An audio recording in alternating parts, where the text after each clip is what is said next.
जब कभी भी चित्त में कोई दोष भाव प्रकट हो रहा हो, जब कभी भी चित्त में कोई दुर्भाव प्रकट हो रहा हो, उसी समय नेत्र बंद करके कथा में क्या क्या हुआ था सब याद कर लीजिएगा। ये स्मृतियां आपके चित्त को शुद्ध कर देंगी, पवित्र कर देंगी, भावों को, दुर्भावों को नष्ट कर देंगी। स्मृति में बहुत शक्ति है। और नहीं रहा जाए, नहीं रह पाओ चंडीगढ़ में, इतने ही व्याकुल हो जाओ तो फिर आ जाना गोवर्धन। 6 तारीख तक गिरिराज जी हैं, उसके बाद भी नहीं रह पाओ तो बद्रीनाथ आ जाना, कहीं ना कहीं आ जाना, पहुंच जाना। तो आज विश्राम दिवस है कथा का, कई सारे भाव आए हैं। आपने बताया था कि भगवान के आगे चिट डालकर पूछ लिया करिए जब दुविधा हो। एक बात और मैं कह दूं आपसे, ये मेरे पास ये वाला प्रश्न एक नहीं, ये रोज आए हैं मेरे पास। और अधिकतर लोगों ने क्या पूछा है पता है? कि हम जो चाहते थे ठाकुर जी ने हर बार उसके विपरीत ही बोला है, तो क्या करें? क्यों डाल रहे हो? अपनी मनमानी करनी है ठाकुर जी के आगे। ठाकुर जी अगर बोल दें ना तो ना है, ठाकुर जी बोले हाँ तो हाँ है, उनकी बात मानिए। और एक बात, कई लोगों ने आदत बना ली है, वो पानी पीऊं भी कि नहीं पीऊं ये भी ठाकुर जी से पूछ रहे हैं। तो ठाकुर जी भी चिड़ में फिर मना ही करते, मत पी, मर प्यास ही रहे। अरे तो को बुद्धि दी है, दिमाग दियो है, नेत्र दिए, हाथ दिए, पाम दिए, इतना ज्यादा पीछे मत पड़ा करो ठाकुर जी के। अब आप हर बात उनसे पूछने के लिए जाओगे, अब छोटा बच्चा होता है वो हर बात अपनी माँ से पूछता है, मैं खाना खा लूं माँ, मैं वहां बैठ जाऊं माँ, तो माँ उसको सिखाती है भाई थोड़ा डिपेंडेंट बन, सेल्फ डिपेंड भी कर, कुछ कुछ अपने आप भी कर लिया कर। अब तुझे वॉशरूम भी जाना है तो मुझसे ही पूछेगा, जाना है तो जाओ। बालक जब बड़ा हो जाता है, योग्य हो जाता है, तो माँ भी चाहती है कि वो अपने आप अपने निर्णय लिया करे। ठाकुर जी की भी मन की इच्छा रहती है कि आप भाई विवेकी हो, कथा में जाते हो, कथा सुनते हो, गुरुजनों के सत्संग सुनते हो, थोड़ा अपने दिमाग से भी अपना निर्णय लिया करो। अब ये प्रश्न पता क्या है कि मैं रोज ठाकुर जी से पूछता हूं कि मैं ब्याह करूं कि नहीं करूं, ठाकुर जी रोज मना कर रहे हैं। ठाकुर जी यहाँ पे गुस्सा में मना कर रहे हैं, बोले अब तू गृहस्थी है, ब्याह नहीं करेगा तो कहां जाए, कर ले ब्याह, अब मुझसे क्यों पूछ रहा है? जहां ऐसी दुविधा पड़ जाती हो कि अब कुछ नहीं समझ आ रहा है, बहुत बहुत प्रयास अपने दिमाग का कर लिया, बड़े जनों से आज्ञा ले ली, फिर भी आप निर्णय नहीं ले पा रहे हैं, तब जाइए ठाकुर जी के पास। और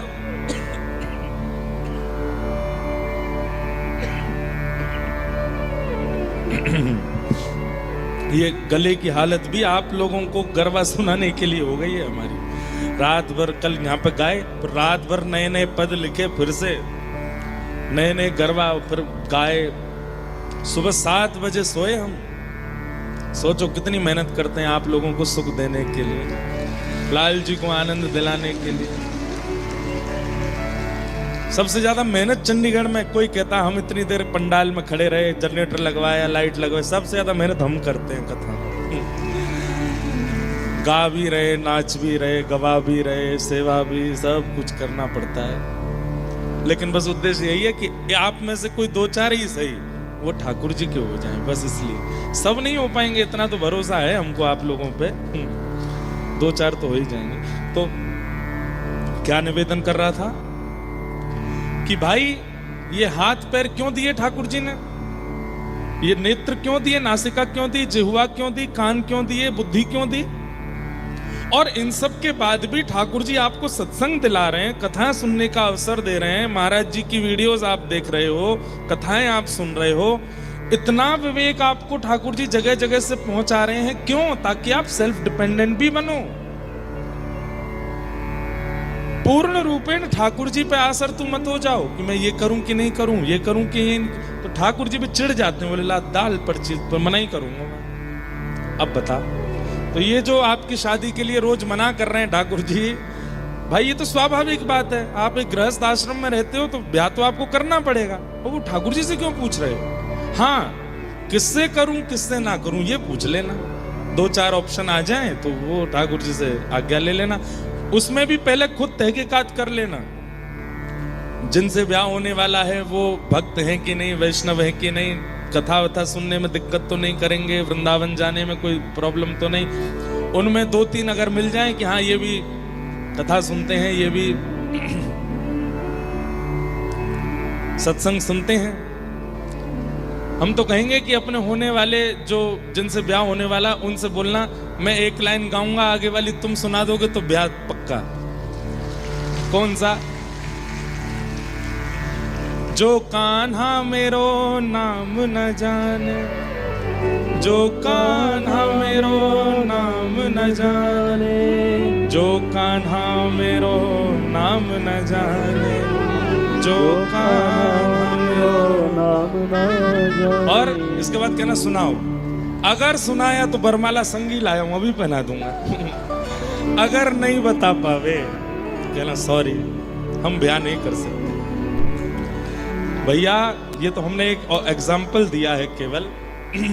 सीधी बात है, वैष्णव आप हो, आप भी ये देख लो कि वो वैष्णव है कि नहीं। और फिर भी मन में संशय हो तो ठाकुर जी से पूछ लेना।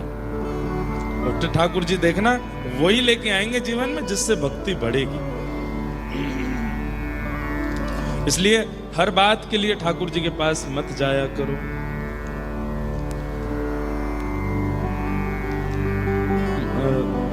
महाराज जी, जीवन में सरलता नहीं आ पा रही है। श्री जी की बहुत कृपा भी है, परंतु उनके लायक नहीं बन पा रहे हूँ। कुछ दिन सब कुछ बहुत अच्छे से होता है, कुछ दिन जबरदस्ती करनी पड़ती है। आपको एक बात बताऊं, पेन पेपर की व्यवस्था भी श्री जी ने ही की है पंडाल में। मुझसे आगे बैठी हुई आंटी ने पर्स से दे दिया। अच्छा देखो, एक बात हमारी सुनिएगा। आप कथा सुनते हैं, भक्ति करते हैं, हम रोज कहते हैं ये बात कथा में, कथा सुनने और भजन करने का प्रतिफल क्या है? ठाकुर जी की प्राप्ति तो बहुत दूर है, बहुत दूर। सबसे पहला स्वरूप क्या है कि आपके अंदर दीनता आएगी। तृणादपि सुनीचेन, अपने आप को आप तृण के समान मानने लग जाओगे। और अगर ये भाव आपके चित्त में नहीं आ रहा है, अपने आप को दीन, अपने आप को सरल, अपने आप को सहज अगर आप नहीं मान रहे हो, तो इसका मतलब अभी भजन अच्छे से हो नहीं रहा है आपका। या फिर भजन तो होता है लेकिन किसी वैष्णव का अपराध भी होता है। भजन तो होता है, कहो तो कथा में आके हमारे प्रति अपराध कर रहे हैं कि कथा तो बढ़िया है, ये है, यहाँ तो ऐसे होता है, महाराज जी विलंब से आए कथा में, यूं हो रहा है, त्यों हो रहा है, ऐसे हो रहा है। कहीं ना कहीं आपसे कोई अपराध वैष्णव बन रहा है, या फिर आपका भजन जो है वो आलस्य पूर्ण हो रहा है। इसलिए दीनता, सरलता जीवन में नहीं आ रही है। क्योंकि भजन का सबसे पहला फल यही है कि व्यक्ति अपनी मान प्रतिष्ठा, यश, वैभव, कीर्ति और अपनी स्थिति से नीचे उतर आता है। अगर वो नीचे नहीं उतर करके आया है तो इसका मतलब है कि अभी भजन फलीभूत हुआ नहीं। कल कृष्णदास भैया आए थे, उन्होंने एक इतनी अच्छी बात बताई। उनके पूज्य गुरुदेव श्री चंद्रशेखर दास बाबा, जिनको पूरा व्रजमंडल प्रणाम करता है, बंगाल का शरीर था, लेकिन महाराज जी की देखो अब ये छोटी छोटी हरकतों से पता चलता है कि वो नाम और उनका भजन कैसा है। बोले महाराज जी कीर्तन चल रहा था और एक स्पीकर रखा है इतना दूर, जितना दूर वो कूलर है, और यहाँ बैठ के कीर्तन चल रहा है। अब बाबा के आने का रास्ता है ऐसे, यूं आकर के इधर बैठना है। तो कहते हैं कि वो ऐसे नहीं आए हैं, ऐसे घूम करके आए। तो सबने पूछा आप आगे से महाराज जी पधारो। तो क्या बोले? बोले वो स्पीकर में से नाम ध्वनि निकल रही है, मैं उसको लांग करके नहीं जाऊंगा, घूम करके जाऊंगा। उसको कैसे लांग सकते हैं? नाम प्रकट हो रहा है। आप नाम को शब्द कैसे मान सकते हो? नाम को स्वर कैसे मान सकते हो? वो साक्षात किशोरी जी हैं। जब कोई राधा कहता है तो इस स्पीकर से जब ध्वनि निकली है तो साक्षात किशोरी जी अष्ट सखियों के साथ निकल पड़ी हैं। आप बीच में कैसे काट के जा सकते हो? ये बात कल उन्होंने बताई तो मन में भाव आया कि संत चरण कितना भाव रखते हैं और हम कहां बैठे हैं, हम किस स्थिति में हैं। नाम जापक व्यक्ति के चित्त में, स्वभाव में, व्यवहार में, क्रिया में, विचार में, सोच में, सब में परिवर्तन आने लगेगा। और सबसे विशेष परिवर्तन, वो झुकने लगेगा, उसके अंदर दीनता आ जाएगी, सरलता आ जाएगी, विनम्रता आ जाएगी। और अगर वो विनम्र नहीं हुआ है, नाम जपता है 2-2 लाख, तो केवल आडंबर कर रहा है, नाम नहीं है। क्योंकि नाम कृपा करता है। बंधुओं, जब श्री राधा बोलते हो ना, कितनी बार बोलना है, ये तो आप अपने गुरु आज्ञा मान लीजिएगा, गुरु जी कहे इतना इतना तो उतना करिए, बाकी हमारी मानो। तो एक बार भी बोलो तो कैसे बोलो? श्री राधा। बस ये श्री राधा शब्द बोलते ही आपका नेत्र बंद हो जाए। सघन कुंज है, सघन कुंज में सुंदर सेज है, सेज के एक तरफ ललिता, एक तरफ विशाखा, यहाँ चंवर डोरा रही हैं, यहाँ मोर छली कर रही हैं, सामने अष्ट सखियां सब हाथ में कोई पुष्प लेके खड़ी हैं, कोई गजरा लेके खड़ी हैं, कोई पान लेके खड़ी हैं, कोई पीकदानी लेके खड़ी हैं, कोई पंखा जल रही हैं। वो सब अष्ट सखियों के मध्य में श्री किशोरी जी विराजमान हैं। कमल जैसे नेत्र हैं, अत्यंत सरल, अत्यंत सहज, अत्यंत विनम्र हैं श्री किशोरी जी। उनका रूप देख करके नेत्र अश्रुओं से भर आते हैं। श्याम सुंदर एक टेर लगा करके किशोरी जी को देखते रहते हैं। श्री राधा एक बार कहते ही इतना सब चिंतन होने लगा, आपका नाम आपको विनम्र बनाने लग जाए। लेकिन हम क्या करते हैं? राधा राधा राधा राधा, बस बोलते रहते हैं, बोलते रहते हैं, उसमें कुछ विचार ही नहीं है, कोई भाव ही नहीं है। कृपा तो नाम तब भी करेगा कि आप बिना किसी भाव के करो, लेकिन अगर इस प्रकार से आप विचार करोगे, और हर दिन नया। आज नाम कीर्तन में क्या विचार किया? यमुना का तट है, किशोरी जी चल रही हैं, नूपुरों की ध्वनि आ रही है, संत रसिक जन चारों ओर खड़े हैं, किशोरी जी की मधुर झांकी का दर्शन कर रहे हैं। श्याम सुंदर आगे आगे चल रहे हैं, अपने मुकुट से ऐसा एक पहरा कर रखा है ताकि सूर्य की किरण श्री जी के चरणों में ना पड़े। तो ठाकुर जी ऐसे अपना मुकुट करके चल रहे हैं कि किशोरी जी के चरणों में छांव होती जा रही है। कभी ले जाओ गिरिराज जी, आज गोवर्धन की तलेटी है, गिरिराज जी खूब विशाल हैं, ऊपर से झरना गिर रहे हैं, छोटे छोटे उसमें गुफाएं हैं। किसी गुफा में श्री जी के लिए ठाकुर जी ने भोजन की व्यवस्था की है, किसी गुफा में श्री जी के साथ ठाकुर जी चौसर खेलने के लिए विराजेंगे। इस सब व्यवस्था ठाकुर जी ने की है, वह श्री जी की प्रतीक्षा कर रहे हैं। किशोरी जी आई हैं, आते ही ठाकुर जी ने पहले प्रसाद पवाया है। किशोरी जी के मन भयो कि कछु कछु फलन को रस पीनो है, तो ठाकुर जी फल के रस की व्यवस्था कर रहे हैं। अब किशोरी जी को चौसर खिलाने ले गए हैं, वहां से किशोरी जी के संग रास विहार कर रहे हैं, और फिर लौट करके ठाकुर जी किशोरी जी को बरसाना तक छोड़ते हैं, फिर नंद भवन जाते हैं। अब आप ये सब चिंतन नित्य नित्य नए नए करके नाम करोगे, आपका नाम फल नहीं देगा? निश्चित देगा। पर हम कुछ विचार नहीं करते, हम केवल शब्द रा और धा ये पूरा करना है हमको, इस पे लगे रहते हैं। मैं फिर कह रहा हूं, फल तो फिर भी मिलेगा, लेकिन लीला चिंतन करके चिंतन किया कीजिए।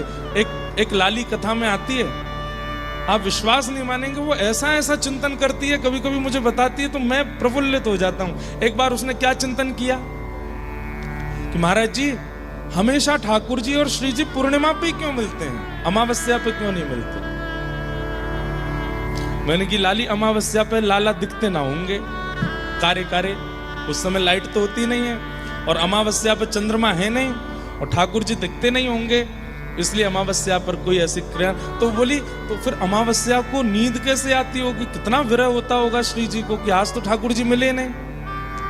मैंने की तो तुम चिंतन करो कैसे होगा। अब ये कोई लीला कहीं लिखी नहीं है, उसने चिंतन किया। कैसे चिंतन? बोले महाराज जी एक दिन अमावस्या को मिले, ठाकुर जी आए, श्री जी कह रही हैं श्याम सुंदर कहाँ हो, रात हो रही अंधेरा। ठाकुर जी इतने में हंस गए तो दांत दिख, अच्छा जे खड़े, आओ बैठो।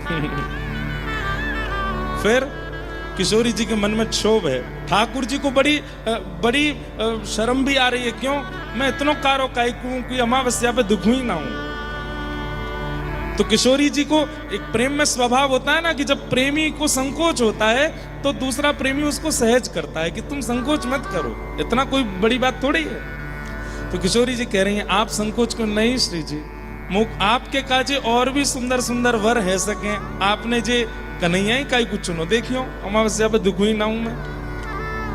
तो श्री जी के मन में आई इतना संकोच कर रहे हैं, कुछ होना चाहिए। तो श्री जी तो विचार करती हैं, तुरंत सब कुछ प्रकट हो जाता है। इतने में असंख्य जुगनू उड़ते हुए आ गए। जुगनुओं में डिम डिम डिम डिम एक प्रकाश होता है और सब जुगनुओं का झुंड आकर के श्री जी के सामने बैठ गया। श्री जी ने इतने में विचार किया, आओ श्याम सुंदर, आपको श्रृंगार करूं। और दिन तो तिलक से, चंदन से, मोतिन से, आभूषणन से श्रृंगार, आज आओ। अब एक एक जुगनू को उठाती हैं और किशोरी जी ठाकुर जी के एक जुगनू यहाँ मुकुट के ऊपर, एक जुगनू यहाँ मणि के पास, एक जुगनू कान के पास, एक जुगनू माथे पर, एक जुगनू यहाँ मकराकृत कुंडल पर, एक जुगनुओं के कुछ मालाएं यहाँ पर और कुछ बाजूबंद पर, कुछ हाथ पर, कुछ कमर पर, कुछ चरणों पर। जैसे ही जुगनून ते श्रृंगार कियो, ठाकुर जी मंदम मंदम श्याम सुंदर ऐसे मधुर लग रहे हैं। पीली पीली डिम डिम वो जुगनुओं की प्रकाश से इतने आनंदित हो रहे हैं। किशोरी जी इस रूप को देख करके बलैया ले रही हैं। तभी चंद्रमा ने विचार किया, अरे अमावस्या, तू कितनी निर्दयी है, तू ठाकुर जी के और श्री जी के सुख के लिए प्रकट ना है सके, तू पूर्णिमा को ना ला सके। तभी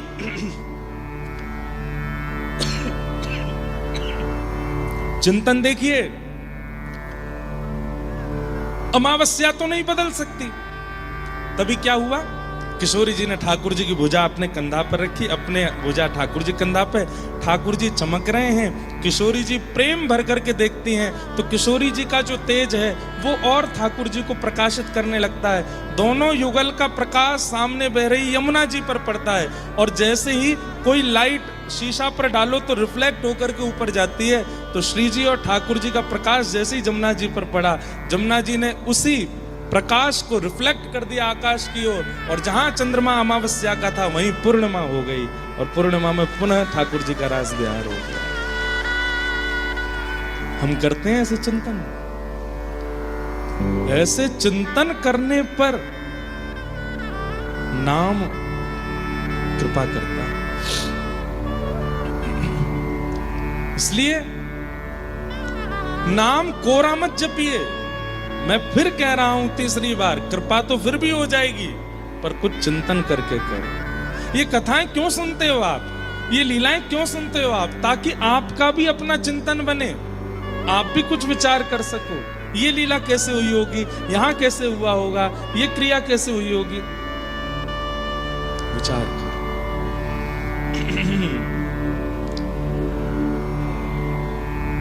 तो जीवन सरल भी बन जाएगा और जीवन में जो ठाकुर जी के लायक बनने की स्थिति है ये तो कभी नहीं आ सकती। हम ठाकुर जी के लायक हैं ये भाव तो कभी आएगा ही नहीं और आना भी नहीं चाहिए। अगर आप ये विचार कर लेते कि मैं श्री जी के लायक हूं, मैं राधा रमण जी के लायक हूं, मैं किशोरी जी के लायक हूं, आपसे बड़ा कान पकड़ के क्षमा प्रार्थी, ना लायक कोई नहीं है। क्योंकि आप अपने आप को लायक मान रहे हो। श्री जी के लायक हो आप, कोई नहीं है उनके लायक। वो जिसको चालें वो उनके लायक है। हमें अपने मन से नहीं विचार करना है कि हम उनके लायक हैं कि नहीं। एक अंतिम प्रश्न और कह देते हैं।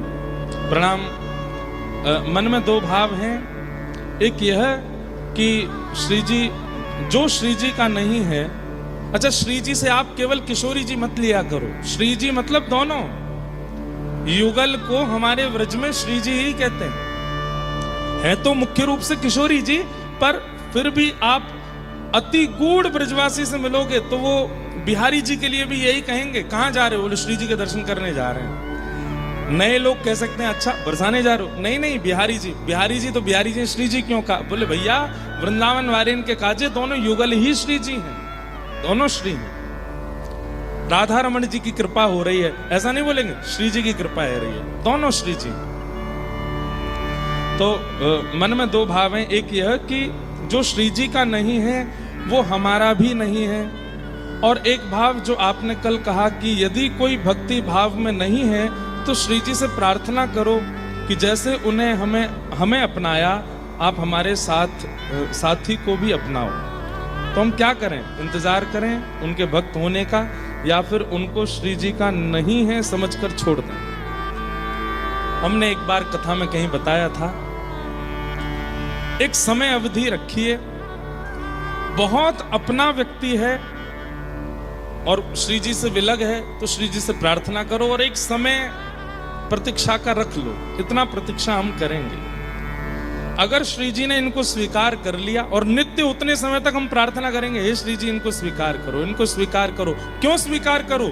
क्योंकि इनके आपके होने से मेरी भक्ति और सरल हो जाएगी। हम दोनों मिलके करेंगे तो और अच्छा आनंद आएगा और सुख मिलेगा, इसलिए स्वीकार करो। और उतनी अवधि में अगर श्री जी उन्हें स्वीकार नहीं करती हैं, तो इसका मतलब है कि चाहती नहीं है श्री जी की वो हों। उसके बाद आप क्या करो? शरीर का जो नियम है, शरीर का जो धर्म है, शरीर का जो संबंध है, उसका निर्वहन करो। हृदय से ज्यादा लगाव मत रखो। इस प्रकार आपको निर्वहन करना है। तो और कोई बाह्य व्यक्ति है, दोस्त है, मित्र है, पड़ोसी है, दूर का कोई है, वो श्री जी का नहीं हो रहा और इतने दिनों में भी नहीं, उसका तो त्याग ही कर दो। बोले जय सिया राम है भैया, मिल जाएगा तो राधे राधे करेंगे, नहीं तो फोन वोन करने की जरूरत ना है, दूर रहे हमसे। लेकिन कोई ऐसे संबंध का है जो साथ ही रहता है, तो फिर भी ठाकुर जी उसको स्वीकार नहीं कर रहे बहुत दिनों तक, तो फिर आप उसके बाद शरीर धर्म का निर्वहन करो। बहन के प्रति जो नियम होना चाहिए, भाई के प्रति, पिता के प्रति, माँ के प्रति, पत्नी के प्रति, बच्चों के प्रति, जो शरीर का धर्म है उसका निर्वहन करो।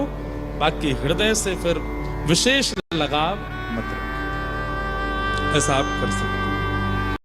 तो ये कुछ भाव थे। एक बहुत गंभीर भाव भी आया है हमारे पास, हम सोच रहे हैं कहें कि नहीं, पर हमको पंडित जी बोल के गए ये जरूर बोल लेना।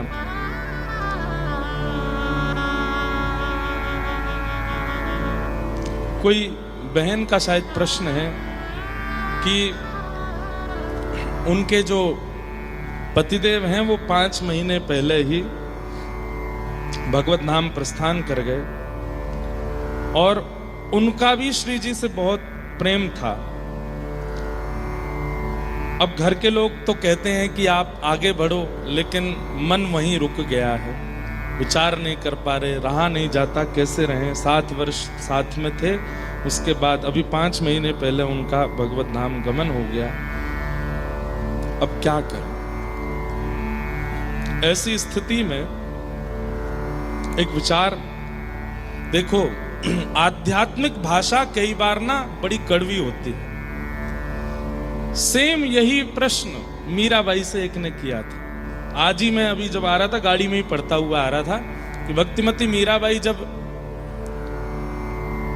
द्वारिका में विराजमान हुई, अभी हम कथा सुनेंगे, तब एक व्यक्ति का बिल्कुल 11-12 वर्ष का बालक खत्म हो गया और वो व्यक्ति इतना ज्यादा परेशान, इतने भार में इस बात से कि मैं अपने बालक को बचा क्यों नहीं पाया। इसी भार के कारण उस व्यक्ति के मन में बार बार ये भावना आने लगी कि मैं विरक्ति ले लूं, मैं संन्यास ले लूं, मैं सब छोड़ दूं। आप सबको हमारी आवाज आ रही है ना? हाँ, तो ध्यान से सुनो सब लोग। अब वो व्यक्ति इतना परेशान रहने लगा, मैं क्या करूं, क्या ना करूं।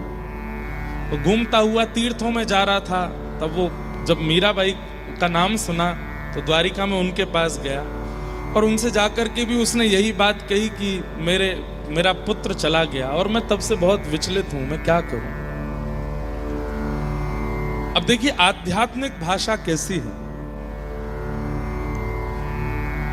हम किसी भी व्यक्ति के जाने पर, आप ये मत सोचिए ना कि मैं मंच पे बैठा हूं इसलिए ज्ञान दे रहा हूं। मेरे जीवन में भी कोई घटना, भगवान ना करे कभी घटेगी, मुझे भी पीड़ा होगी, मैं भी पीड़ित होऊंगा, मैं भी रोऊंगा, मुझे भी वो व्याकुलता होगी। लेकिन हाँ, इतना विश्वास कर सकते हैं कि ठाकुर जी की कथा कहते कहते कहते पीड़ा को पूरे जीवन पर हावी नहीं होने देंगे। पीड़ा होना, पीड़ा आना, किसी व्यक्ति का विरह होना, ये स्वाभाविक बात है, पर उस पीड़ा से अपने पूरे जीवन को विध्वंस कर देना, अपने आगामी जीवन को भी नष्ट कर देना, बिल्कुल एकांत में बैठ करके और ना खाना पीना, बिल्कुल इस प्रकार की स्थिति में आ जाना, ये उचित बात नहीं। पीड़ा सबके जीवन में आती है, कहीं छोटी, कहीं बड़ी, कहीं ज्यादा, कहीं कम। लेकिन उस पीड़ा से कुछ दिन पीड़ित तो सब होते हैं, पर उस पीड़ा से पुनः अपने आप को उठा करके चल पड़ना ठाकुर जी को बहुत प्रसन्न करता है। हम लोग देखते हैं कि बच्चे हमारे स्कूल में कंपटीशन कर रहे थे, दौड़ की कंपटीशन हुई, बच्चा हमारा गिर गया, गिरते ही माताएं परेशान हो जाती, अरे गिर गया। लेकिन वो बालक वहीं बैठ करके रोने लग जाए अपना पैर पकड़ करके, तो भाई अब फिर सब कहेंगे अब क्या करें, वो उठा लाओ इसको। लेकिन वो बालक गिरने पर भी उठ करके फिर दौड़ने लग जाए, तो सब लोग उसकी प्रशंसा ही नहीं, भले ही वो हार जाए फिर भी उसकी प्रशंसा, उसका स्मरण, उसकी याद सब करते हैं। ठीक वैसे ही हम सब जीवन रूपी दौड़ में दौड़ रहे हैं। जीवन में आने वाली रुकावटें, कहीं ठोकर आती है, कहीं कुछ आता है, कहीं कुछ आता है, और हम गिर पड़ते हैं। और गिरने के बाद जब हम गिरे ही रहते हैं, ठाकुर जी फिर कुछ नहीं कहते, कहते हैं कोई बात नहीं, अब तो जो है सो है, दया आती है ठाकुर जी को। लेकिन जब गिरने के बाद हम पुनः उठ जाते हैं, रक्त निकल रहा है, चला नहीं जा रहा है, दौड़ा नहीं जा रहा, फिर भी परिश्रम करते हैं, फिर भी चलते हैं, ठाकुर जी भावुक नेत्रों से हमारा स्वागत करते हैं, हृदय से लगाते हैं। जीवन में जो भी परिस्थिति आई वो तुम्हारे प्रारब्ध के कारण आई है, लेकिन फिर भी तुम रुके नहीं, फिर भी तुम हारे नहीं, फिर भी तुम थमे नहीं, चल पड़े, निकल दिए, इसलिए मुझे अति प्रिय हो। जीवन में परिस्थिति कैसी भी आवे, परिस्थिति बहुत कठिन है जो आपने लिखी है, लेकिन इस परिस्थिति में आपको स्वीकार करना पड़ेगा कि अब जो हुआ वो हुआ।